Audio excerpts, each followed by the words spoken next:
it is Constitution Day, ladies and gentlemen, and every day is an affront to that Constitution. I wanted to talk a little bit about that by bringing up a Hollywood bird brain who always comes out of her hole and tries to make sense of the world around her. And it's cute sometimes. Sarah Silverman says, why don't we break up? Whiny voice, high-pitched Sarah Silverman. Comedian Sarah Silverman says America should divide up into like 2 or 3 countries. Really?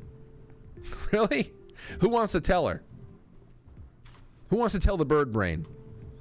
While noting the division and disagreements that plague the United States in the 21st century in a recent episode of her podcast, can you imagine being subscribed to that podcast, wanting to listen to her voice for any given amount of time? Suggested that the country should break up into 2 or 3 countries as a result of irreconcilable differences regarding politics and vaccines in a statement some say reflects those made by Pat Buchanan in his 2011 book, Suicide of the Superpower: Will America Survive to 2025?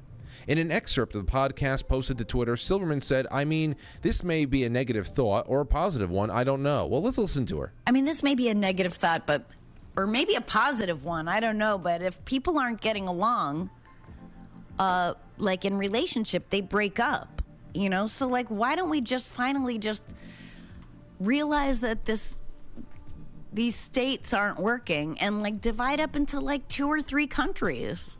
Yeah, why not? Like USA 1 and USA 2. Uh-huh. And how do you do that, Sarah? And they can be USA 1. Like the conservatives can be USA 1 because they love being number 1 and it means something to them. You're a dumbass. And what do you like to be? I love having number 2 on me. What the hell does that even mean? So now, because like I said, she's dumb. Bird brain. She's trying so hard to have a thought. So what does that mean? That, okay, all the conservatives get on this side of the line and all of the liberals get on this side of the line and, okay, that's your country, this is our country? How do you do that? When you have a blue state here, a red state there, a block of red here, a block of blue there. What are you talking about? Seriously, what are you talking about? But she doesn't know. Let's keep going just for a couple more seconds. And I'd love to have that be theirs. They can be USA 1, we'll be USA 2, and we'll be allies. And you'll come over here and we'll go over there. And yeah, I love how everybody says, you know, California is the 5th greatest GDP in the world. We would do just fine. Yeah, California would do just fine if California only had what they can generate inside of California to pay for all. First of all, there would be a 5-layer wall with Mexico before time is out. Before the time is out, they would say, "Oh, they would build a wall so high that you'd be able to see it from Chile." All right, that's number 1. Then they would have to actually pay for all the things that they think that they can provide people. And then they would also have to make the place affordable for people to stay there, live, work, build a family, and create a life that could then be taxable to keeping this bullshit up. They would also have to keep expanding their population of viable working individuals who can then keep creating the income that the state is going to need to take care of these very large, aging, sick, older generations. On top of that, they are then going to have their own military. They're going to have to try to find a way to create their own military and a military budget. I don't care what the fuck people say. How much money California generates on their own. California would have to take a haircut, a big one too, if they wanted. They're only as reckless. They can only be this reckless of a state because they're plugged into something bigger than they are.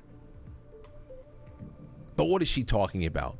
2 independent, you know, number 1. Conservatives, they love being number 1. No, we actually want to be left alone. Anybody I know who is conservative wants to just be left alone. I would rather you not know I even exist. Especially when it comes to local living, I'm not dipping into your pocket. Don't dip into mine. Do whatever the hell you want. Just stay the fuck away from me. Unless we're friends. Unless we found a reason to be friends. Unless we like each other. You know? That's really what it's all about. On the other hand, I guess her side, American number two, because they don't mind about being number two. They just want to make sure that everybody lives exactly the way that they do. And that individuality is snuffed out by an ever-changing list of demands that make no sense and defy sometimes basic biology. So she's out of her mind. So you'd say 2 countries. Well, what about 50, Sarah? What about 50 individual countries, you silly twat? How about that? Because it's kind of funny to watch these morons tax their brains to come up with a solution for our problems. And even funnier, when the best that they can come up with is a dumber version of the Constitution that we already have ratified. Sarah Silverman just reinvented the wheel, only the wheels that she came up with are not circular, they're oval. She's stupid. The whole point of federalism in the constitutional republic and the 10th Amendment is that all of these states, all 50 states, are loosely bound together. Loosely bound together.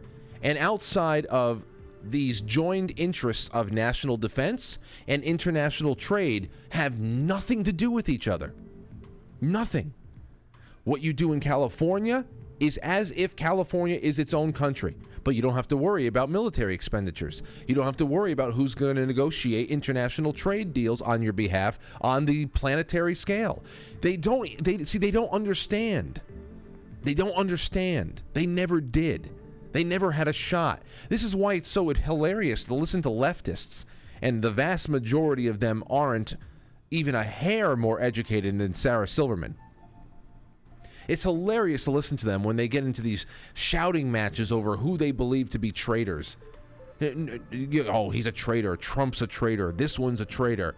No one even knows what the fuck is in the Constitution. What does a traitor mean to them? When a leftist screams traitor, what in their mind is being betrayed?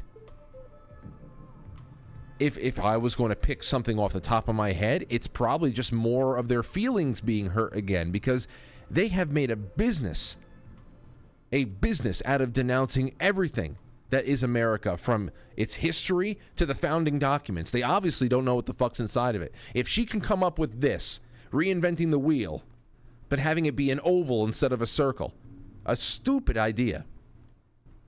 What are you going to do? What are we going to do with these people? I don't know. I wish they would go buy an island somewhere and go off. You know?